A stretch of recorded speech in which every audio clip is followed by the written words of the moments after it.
Maraming sinira ang COVID-19. Pangarap. Kasal, na-postpone. Graduation, nakabitin. Mag-a-abroad, stranded. Marami siyang sinira. Subalit ang kabilang kwento ay, sabi ni Jesus, I am walking with you, but you hardly notice me, sapagkat nakatingin ka palagi sa libingan at gusto mo na lamang ng libangan. Nung sila ay lungkot na lungkot, gusto na lang nilang magpaspa. Excursion na lang. Palitan natin ng lungkot, recreation, para makalimot tayo. Subalit para bagang pinigil sila ni Jesus at sinabi, huwag kayong pumunta sa pamalit sa inyong mga pangarap.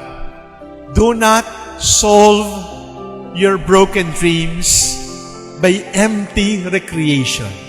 Do not heal your crushed dreams by fleeting pleasures, by a drink, by fun.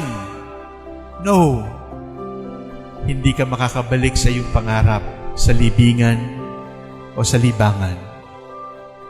Makakabalik ka kung pabalikan mo ang simula ng iyong pangarap.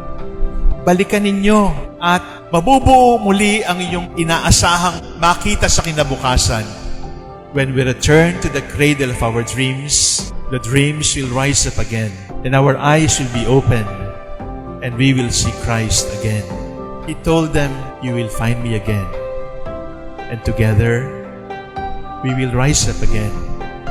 We will make your crushed dreams new again. We will make your broken hopes new again. I am with you till the end of the days. I